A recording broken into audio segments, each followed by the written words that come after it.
皇孙营夜来访，难道是想做梁上君子？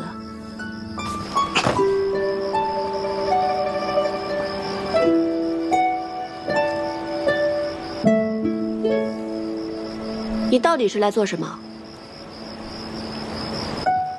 我今天来是想还你。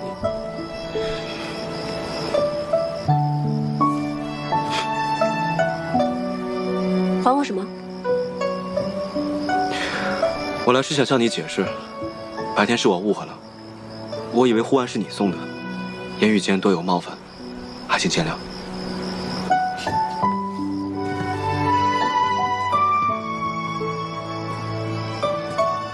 你以为是我送的？是，后面才发现是顾家小姐送的，不过我已经将护腕还给她了。你以为是我送的，所以带着很喜欢，后来却发现是顾家小姐送的，就还给她了。你是想来告诉我这个？倒也不是，我这不是看见月色正好，正适合抢虎符吗？这回你可猜错了，虎符不在我这儿。我知道。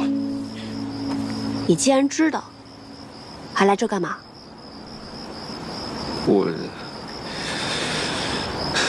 我这不是……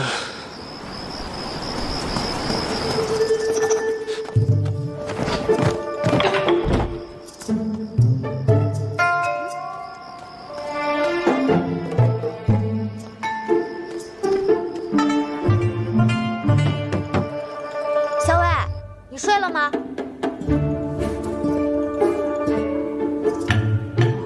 我已经准备睡了。哦，那我也去睡了。好，你快去吧。那你早点歇息吧，小伟。知道了。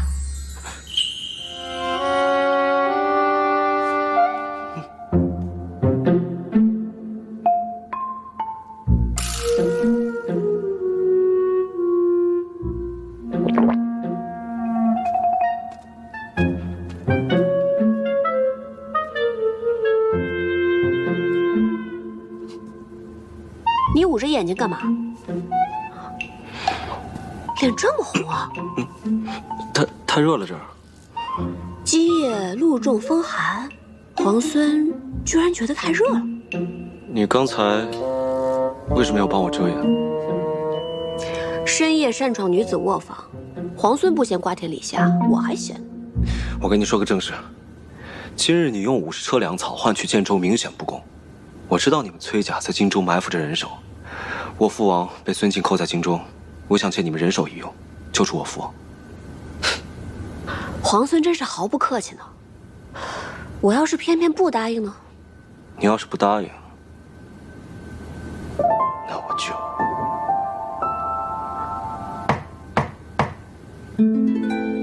阿莹，你睡了吗？我刚睡下。我有要事要同你商议。好，我来了。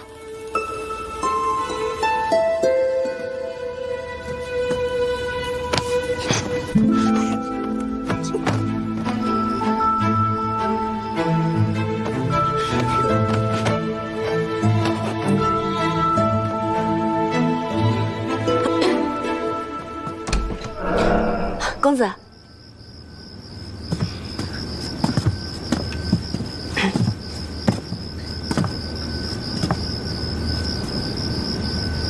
公子，是不是哪儿来了军报啊？其实也没有什么要紧事，只是我听桃子说你未用晚膳，所以才过来看看你。不过我见你气色还挺好的，看来是我多虑了。不过下午点心多吃了点儿，晚上就没什么胃口。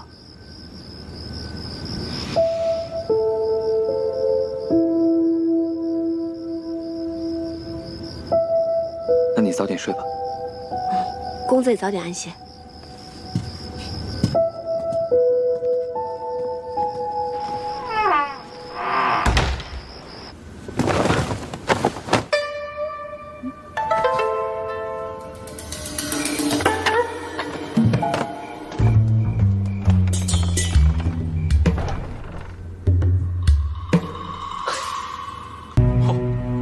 还是西域的葡萄酒啊。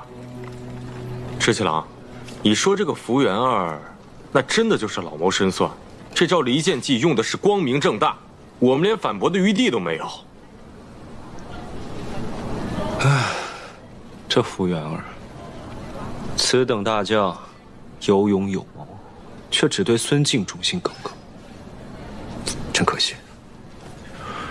石七郎，你说他刚才说的话，几分真，几分假呀？林总，给福原二回个信，就说我答应了。什么？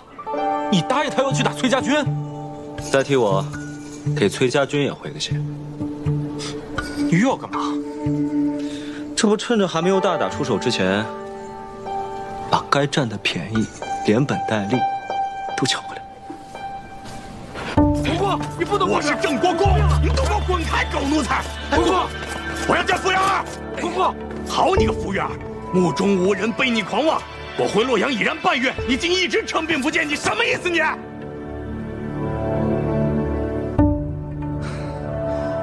我已然得到密报，说前几日你独自一人前往镇西军大营，私会了李逆。说，你是不是背着大都督与李逆有什么勾当？没错，3日前，我确实去了镇西军大营，还见了李逆。好，既然你都招认了，那就快快交出帅印吧！啊，傅老将军，你可是手握着洛阳军政大权，万一和李逆有什么里应外合的话，岂不是对大都督不利？帅印，那是大都督亲手，除非大都督亲至，否则我是不会交出帅印的。巧言令色你！我见李逆是想逼迫他去打崔家军，两军现陈兵落水，若是联手，这洛阳城就凶险得很呐。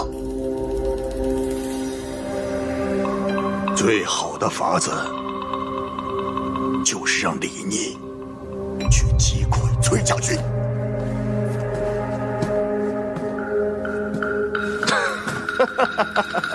那照福老将军这么说的话，你还真有法子让李逆打崔家军不成？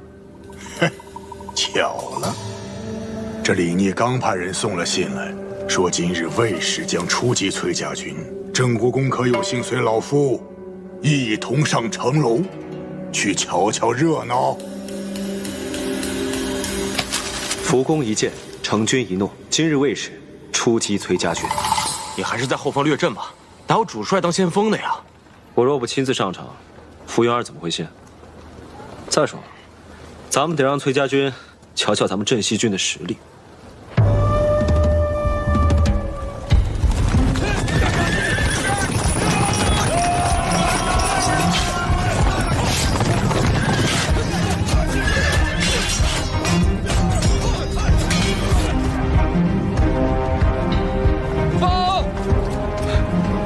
以全数而出，杀向崔家军。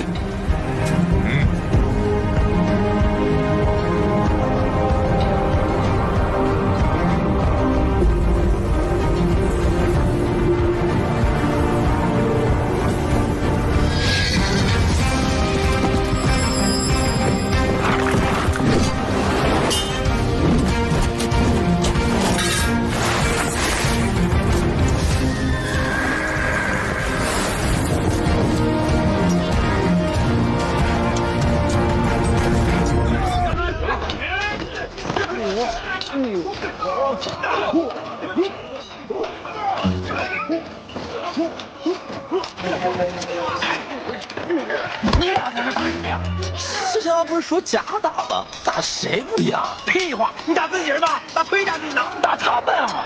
去呀！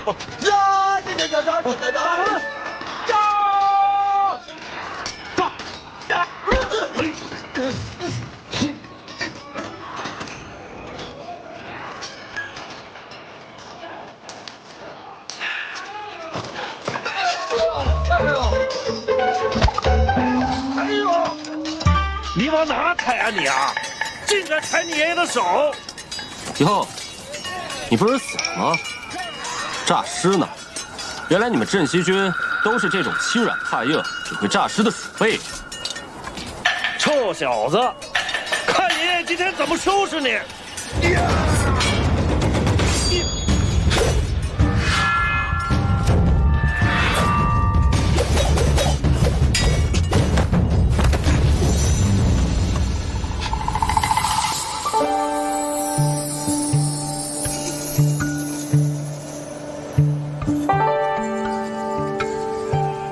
原来是你。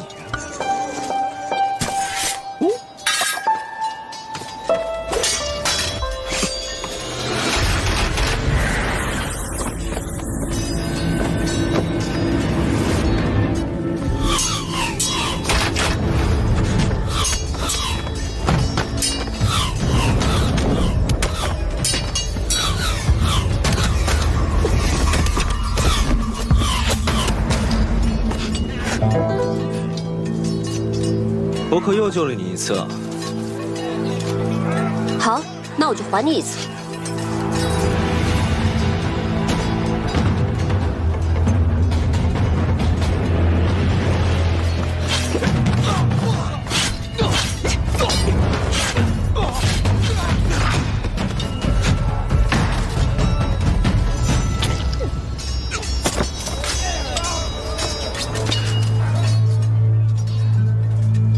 这些人为何要杀你？这些人虽皆是面生之人，又极力遮掩，但我心中有所猜测。十七郎，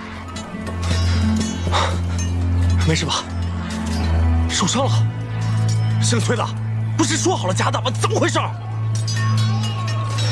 我看交战到这儿差不多了。走。报。如何？事后来报，镇西军已击溃崔家军。崔公子负伤，崔家军后撤30里，重新列阵。镇西军虽胜，但损伤惨重。元帅李逆腿部中枪，已被抬回军中。好，副将军，都说这个李逆狡诈，崔家军勇武，我看不过如此嘛。不如让我带兵各个击破，好向大都督报喜。什么？哎，我答应了李逆。只要他击败崔家军，便送他半城粮草，允许他绕洛阳而过。什么？你给他粮草，你还让他绕城而过？你这要造反了你！你懂什么？洛阳乃是东都，地势人心，非同寻常。眼下洛阳城中虽然是兵力粮草充足，但若是崔家军和镇西军联手攻城，亦或是围困洛阳，断绝粮道，岂不是置京都、置大都督于危险之中？我看你就是畏战，巧言令色。哼！我冒险用计离间崔家和镇西两军，如今他们两败俱伤，只怕万一这里边有诈，必得先将他们引离洛阳，而后再筹谋如何将他们分而击尽。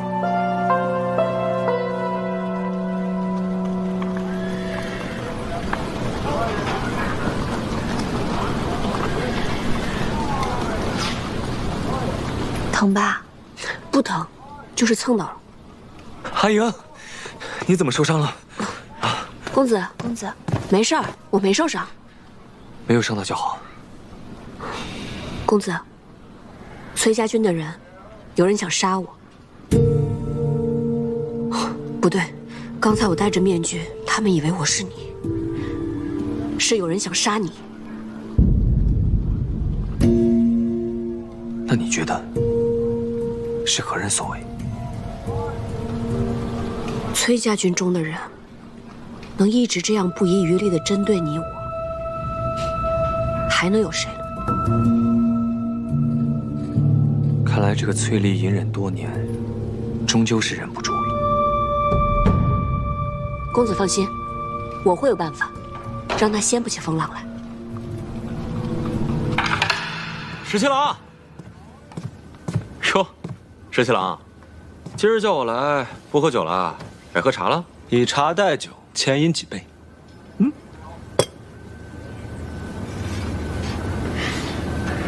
哎呀，如此好茶，得多饮几杯。不对呀，你今天怎么那么开心啊？有喜事儿？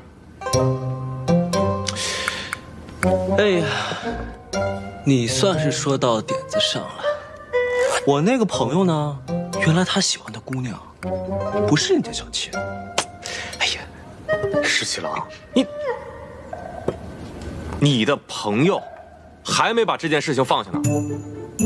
大丈夫拿得起放得下，我以为他们早就断了呢。哎呀，你不懂。行，我不懂啊，但是明眼人都看出来了，那个何校尉和崔公子来往密切，就算不是他的妾室，这两个人必定有私情。石七郎，我们和崔家军虽然同是秦王之师，但是这个崔家是肯定有一心的，将来会成为国朝之患的。你什么时候知道的？哼，什么时候知道的？长眼睛的人都能看出来，你喜欢那个何校尉，是不是？有这么明显吗？那下回我收敛一点。你干嘛去啊？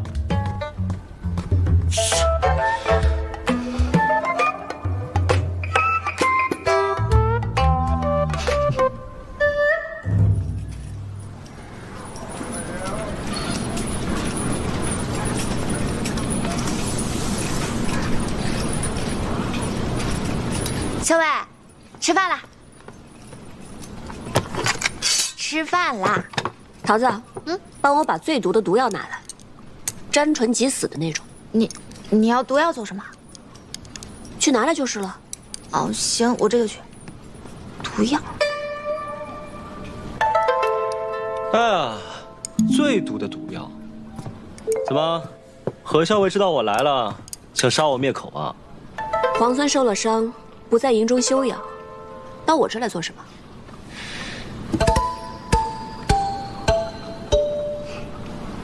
哎呀，以前都是你替你们家公子上阵杀敌的吧？当然不是了，今日公子身体不适，我才替他上阵。哦，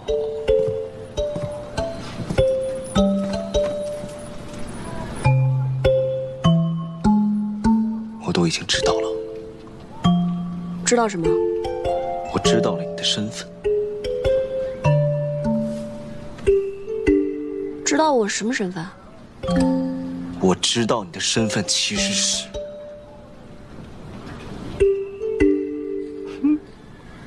我知道你其实压根就不是崔公子的小妾。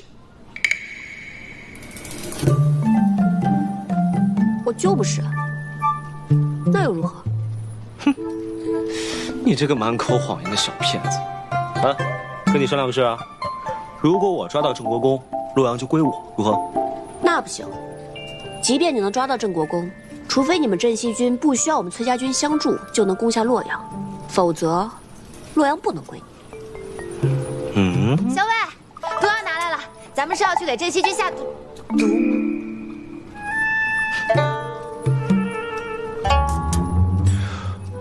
回头再跟你聊聊这件事。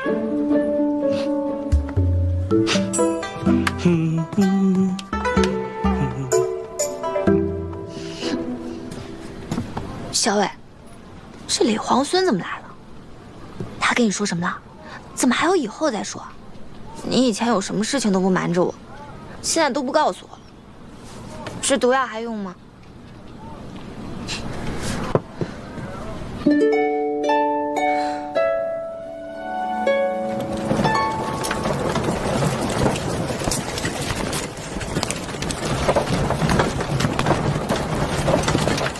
崔家军大败，后退30里。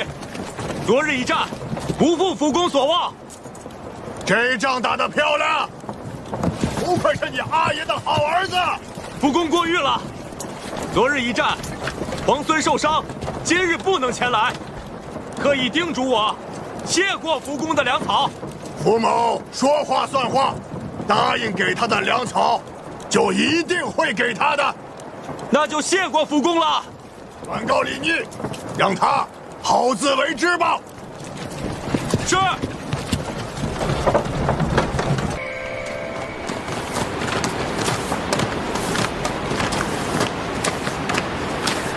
长儿，你陪桃子姑娘去找医书。是。桃子姑娘。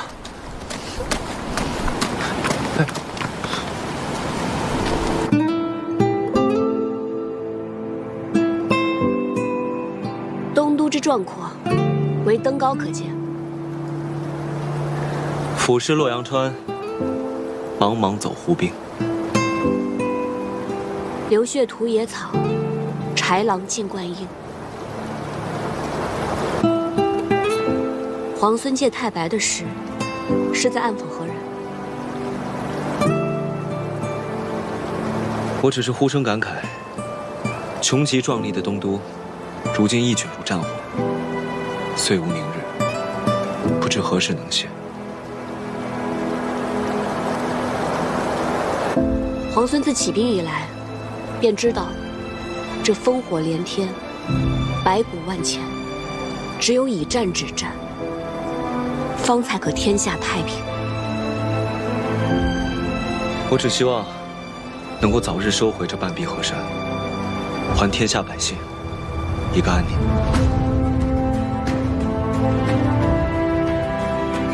我也希望。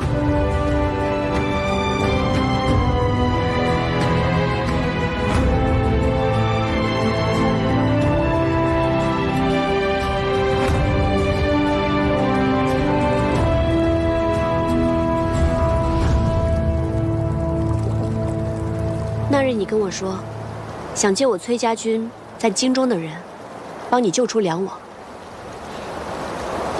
不是不行，但你得先赢了我。听你这口气，又想出什么花招？那皇孙愿不愿意跟我来赌一把？知道皇孙谨慎。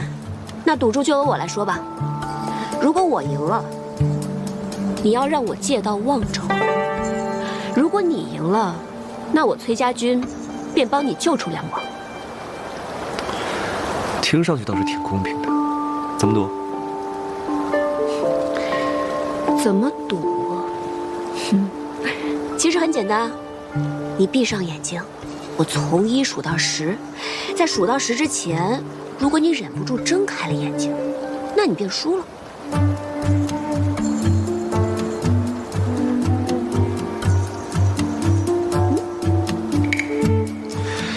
你不会又想趁我闭上眼睛一针刺晕我吧？放心，我绝对不会做任何伤害你的事情。如何？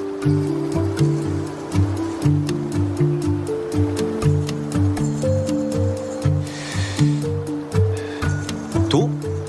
不过呢，我要自己来数数。就算你一针刺过来，我也绝不正面。好，那你闭上眼睛，自己数数吧。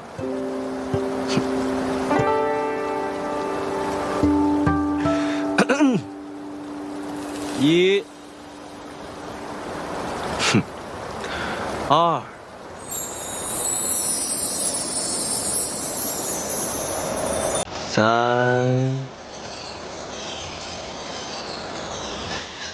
你是否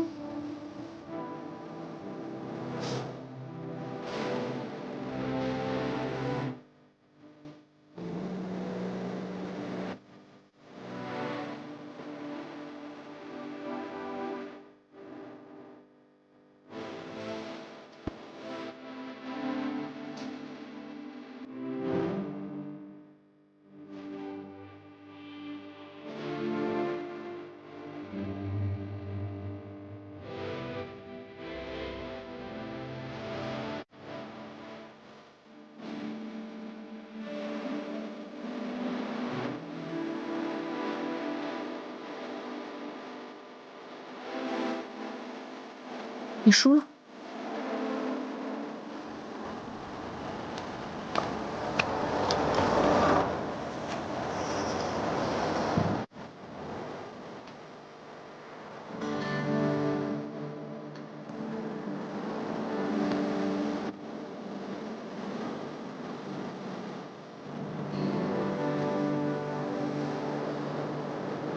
喂，刚才可不可以不算啊？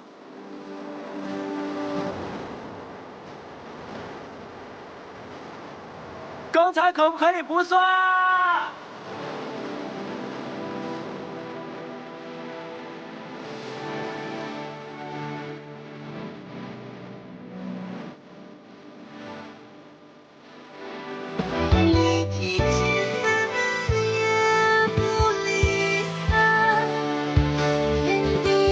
看二位的模样，都是读书识字之人，还请二位在洒扫时爱惜书籍。是。是。你休息一下，我来收拾吧。让皇孙亲自干活，这不太合适吧？既然我赌输了，就让我先略表心意。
惟妙惟肖，画得真好。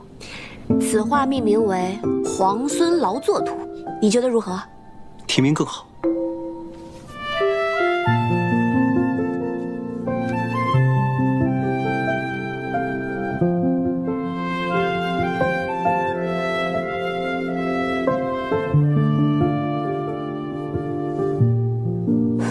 想必这是要赠予我了。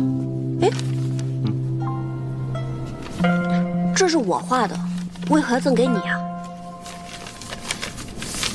可你画的分明是我，自然归我。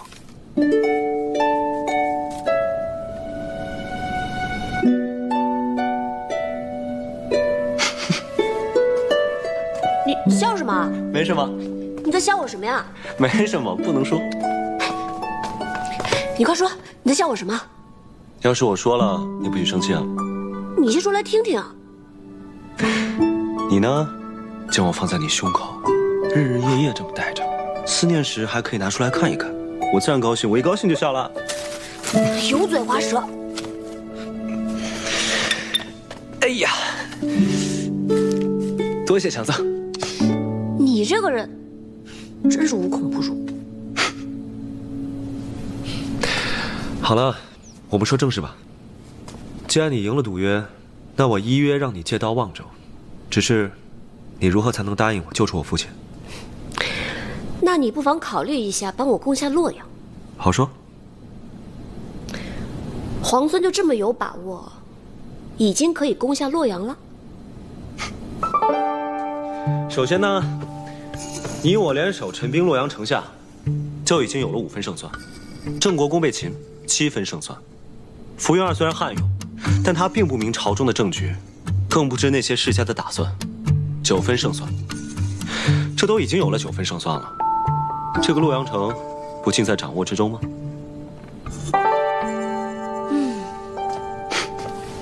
皇孙如此替梁王谋划，梁王何幸？他是我的父王，我自然会救他。他在孙敬手中，我怕我们攻破洛阳，孙敬未必不会起杀心。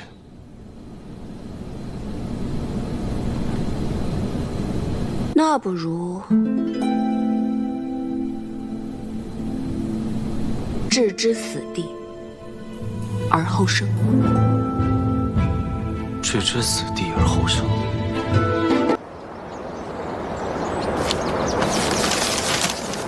怎么样，桃子姑娘，我买对了吗？小薇让我给皇孙殿下配的假死药，可是复杂的很呢。要是找不到所有的药材的话，这药可就配不出来了。这里面还差着好几味药呢。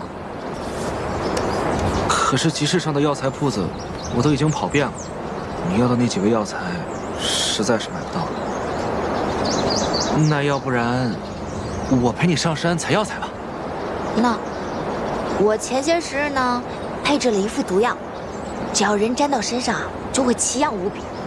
我倒是把解药给研制出来了，就是苦于还没有人来帮我试试，不知道到底有没有用。那我来试。这可是会很痒的，我可没跟你开玩笑。万一我那个解药不管用，你至少会痒上3天3夜的。没关系，桃子姑娘，我相信你。行，那就这样。既然你都帮我试了解药，17郎要的药材，我一定尽快给你配好。好。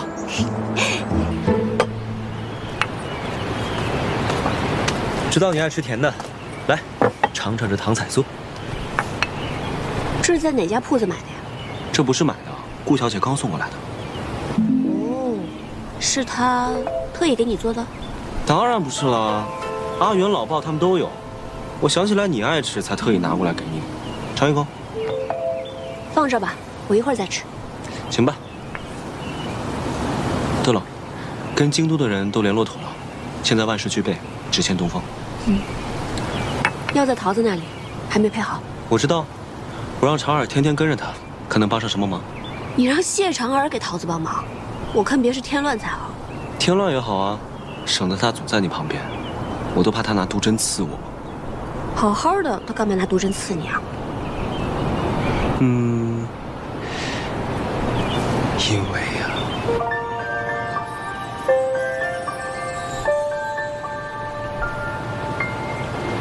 咱们拔营吧。与镇西军同住在这里十分不便，哪怕今日在外面搭营帐，也要搬出去。是。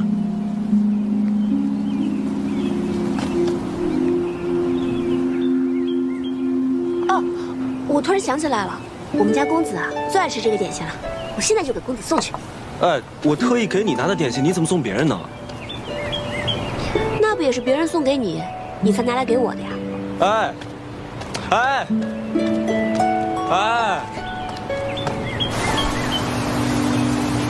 哎！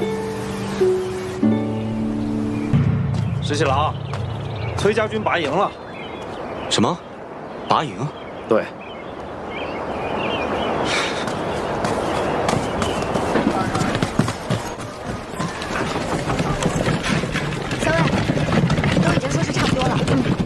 我去河边走走，我陪你一起去。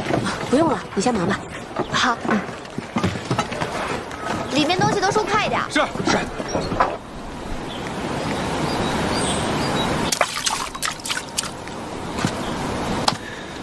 怎么说都不说一声，就突然要拔营搬出城了？我们崔家军如何行事，还要向皇孙禀报啊？那倒不是。只是走得匆忙，想起不能送你一程，又想起不久后你便要回瀛州，从此山高水远，不知何时才能相见。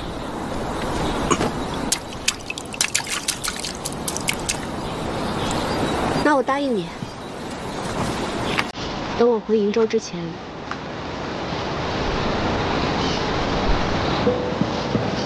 一定好好来跟你道别。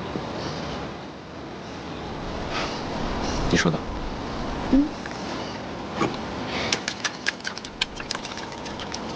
这是怎么打的呀？哎，在劳兰关，狼特别多。每一次出城遇到狼时，我们便会随手捡起一块石头来打狼。日子久了，大家都学会了这项技能。每当闲暇的时候，便会在劳兰关河边打水漂。赢的那个呢，第一块烤羊肉便归他。听起来真有意思。想试试吗？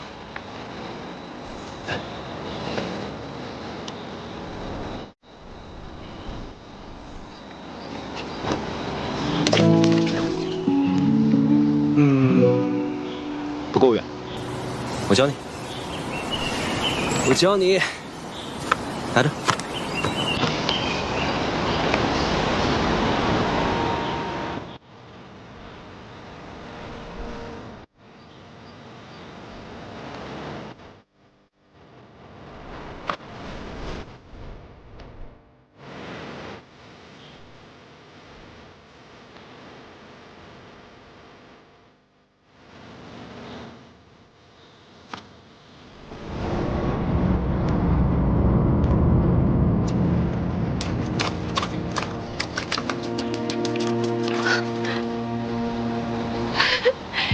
成了，成了，原来是这样。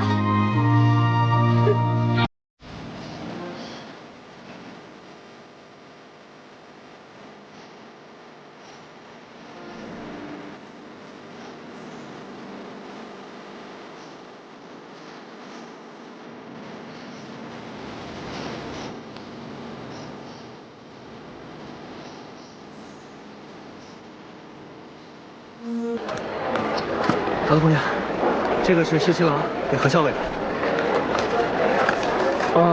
还有这个，这是我给你的。这是什么？猪耳朵，我跑了好几条街才买回来，还热着呢。我不要。可是，你上次不是说你喜欢吃吗？我现在又不想吃了。喂，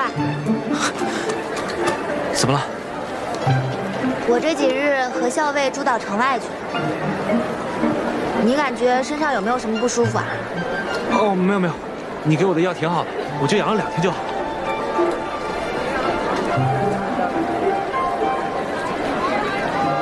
那，这个给你，每日涂3次，这回的药包管灵验。谢谢桃子姑娘。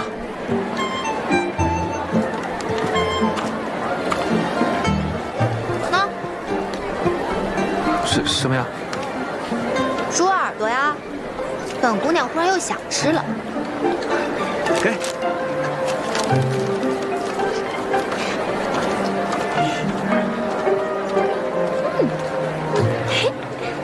姑娘家真奇怪啊。校尉，皇孙殿下的信。你怎么这么高兴啊？没有啊，我有什么可高兴的？难道不是因为耳朵？什么耳朵？那不是猪耳朵吗？校尉，取笑我，我不给你吃了。阿莹，闻得崔家军中有叛者，预谋崔公子性命，恐有利害阴谋。你与公子左右多加留意，有别后珍重。从今日起，再增加一支亲卫保护公子。此去瀛州，行军路途复杂，务必要保护好公子的安全。是，属下这就去办。阿莹，怎么忽然想起来要增加我的护卫了？公子，收到线报，崔离玉对公子不利，我军即将拔营，公子的安危必然是重中之重。阿莹，不用担心我，连番行军辛苦，你本来思虑就多，应当要好好保重。为公子考量是我的本分。行。桃子，帮我把这封信交给谢长耳。怎么了？你最近总是取笑我，我不给你送信。你这是不想送信呢，还是不想接谢长耳啊？要是后者的话呢，这样，我在信上呢再添上一句，告诉他们以后送信就让老鲍来，免得惹我们桃子姑娘不高兴。哎，你看你，那他们都是一丘之貉，谁送不都一样？哦，我来吧。那你早去早回啊，可别欺负耳朵。谁欺负他了？哼，嘴硬。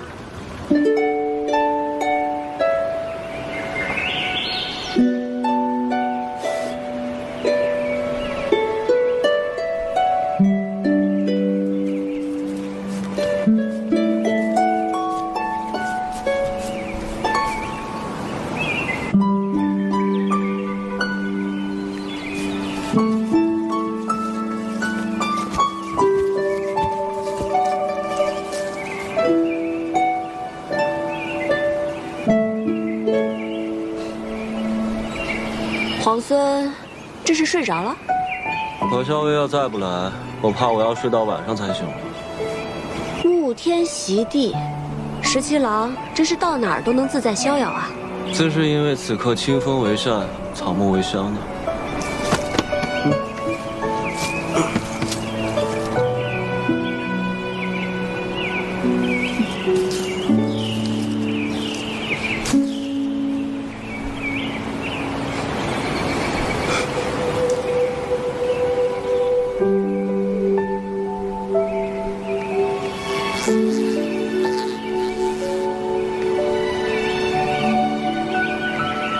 你睡着了？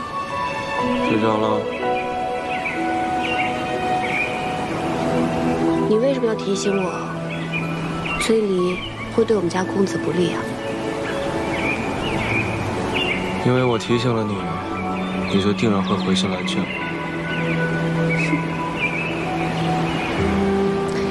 若是我偏偏就不约你见面呢？那就我约你见面呗。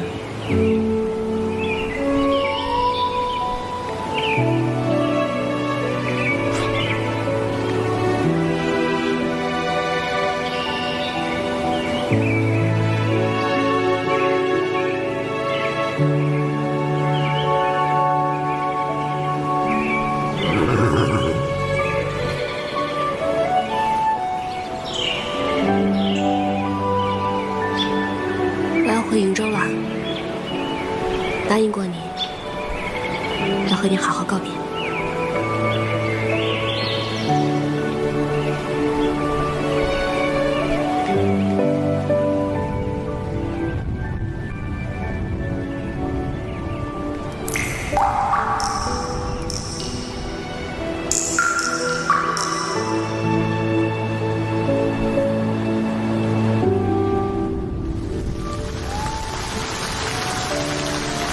下雨了，带你去个地方。好。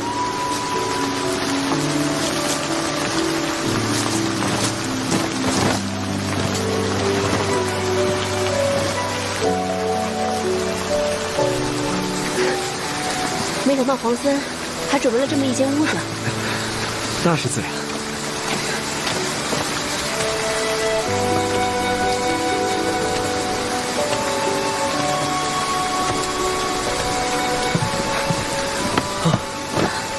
还好有这个屋子躲雨，要不然我们就成落汤鸡了。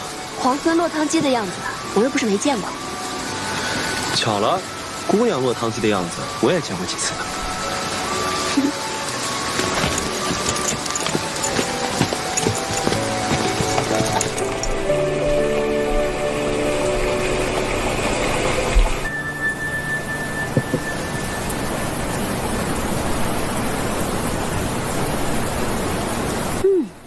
清香沁人，入口微苦，别有一番风味。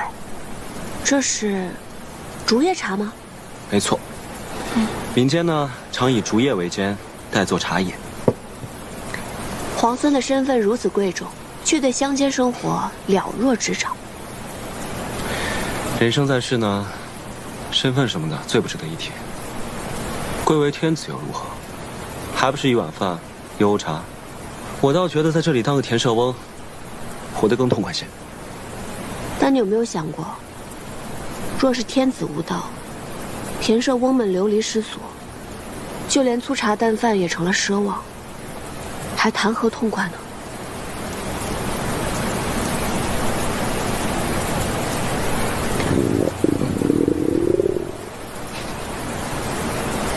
也不知道这儿有没有一碗饭，可以填饱我们田舍翁的肚子。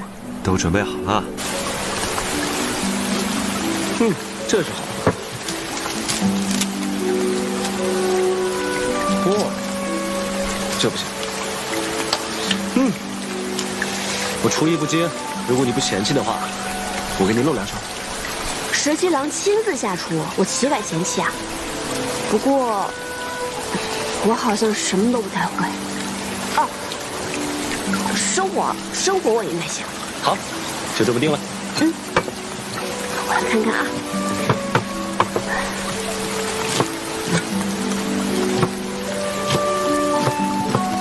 没没想到皇孙准备了这么周全的食材。我怕你肚子饿呀。哇，你还真的会烧菜啊？这有什么的？我们在劳兰关，洗衣、打猎、缝纫、做饭，不都是自己来的？那你在劳兰关的时候，没有带侍婢吗？我要带侍婢的话，与我在京都王府里的生活有什么分别啊？身为皇孙，却不喜欢王府锦衣玉食的生活，倒是有趣啊。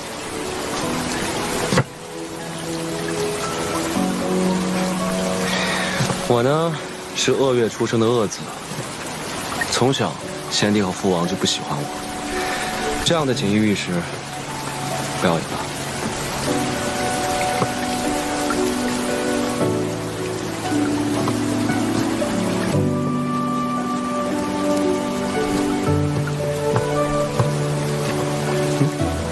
拉风箱烧火呀。好。烧火放火是我最擅长的。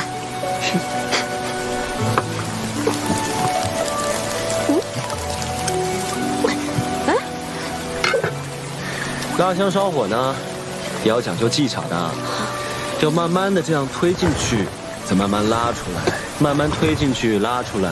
还有呢，我试试。火候很讲究的，可不能忽大忽小，这样炒出来的菜就不好吃了。放心吧。来。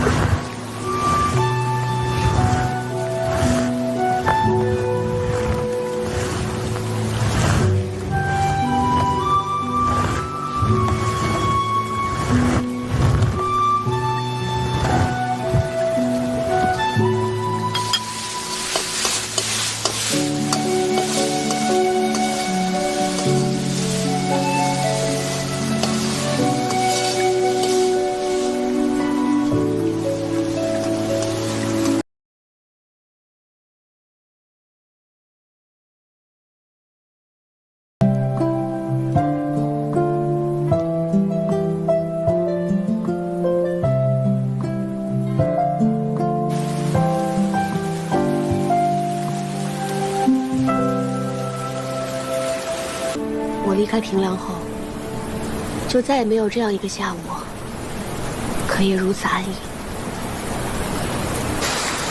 能与知己在屋檐下相遇的这份闲心，更难得。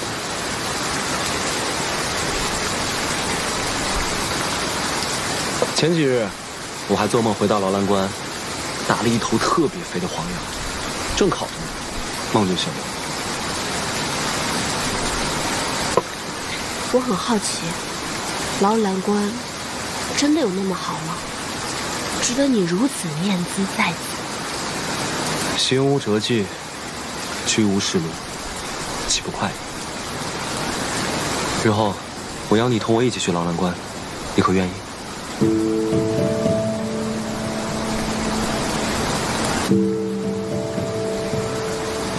你明明知道这是梦，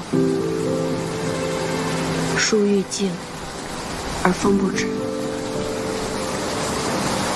十七郎，你以如今的身份，还能抛开一切，重回边塞，过那样的生活吗？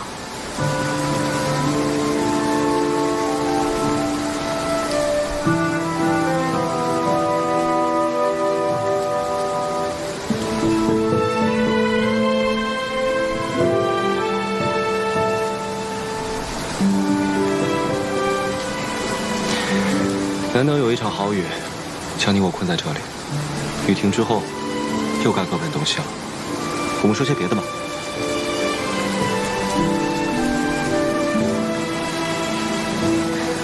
好，那就说说你吧。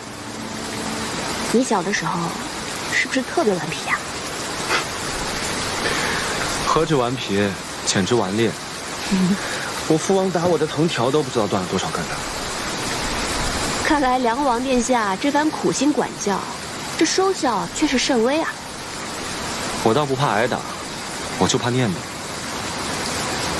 我娘生我时难产而亡，整个王府之中，只有董王妃对我十分照顾。我父王又不喜欢我，我的两位兄长都仗着父王的偏心，总让我顶包挨打。日子久了，父王就更讨厌我，见到我就皱眉。真想不到，你还受这样的欺负。我那2位兄长都是董王妃所生，我娘是董王妃身边的侍女，听说从前一不多宠，幸好董王妃对我娘十分照顾。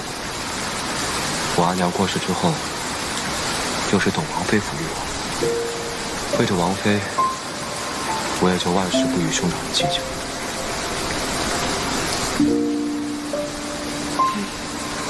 你是一个心善的人，别人对你好一分，你便也十分报之。后来，董王妃病故了，我在家中了无牵挂，也厌倦了在京都的生活。我宁可戍边保家卫国。于是我就想了一个法子，去了劳兰观。我走的那天，我父王跟兄长们都特别高兴，只有奶娘一个人流着眼泪送我。奶娘呢？现在还在王府吗？她年岁大了，我一离开王府，便将她送回老家，安享天伦。也幸好离开了京都，只是许久未见，不知她是否康健安好。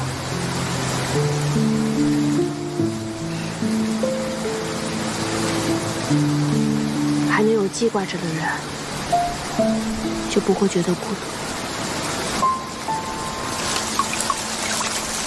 我阿娘也去世很久了，我都已经快记不得她的样子，但每次想到她，都觉得她在陪着我，我也不会觉得孤单。你小时候是什么样的人？我真想象不出来。我猜你一定是个人小鬼大、难缠至极的吧？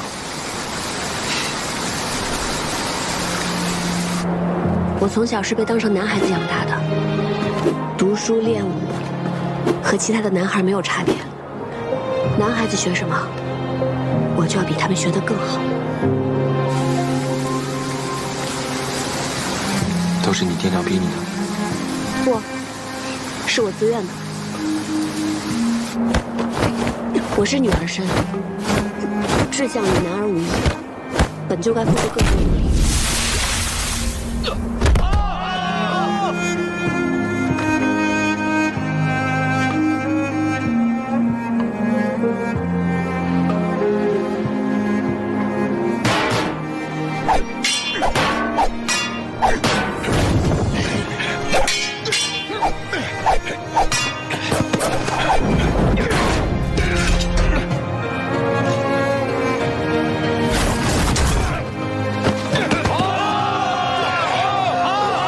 都是起3更，睡5更，要比旁人流更多汗，甚至流更多的血。有时候太累了，受伤了，即使十分辛苦，也会默默忍着，更不愿意让任何人知道。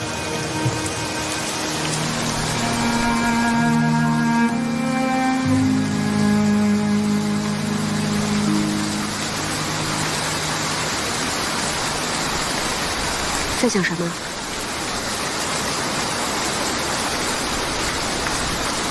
我在想，要是我们早些认识就好了。为什么？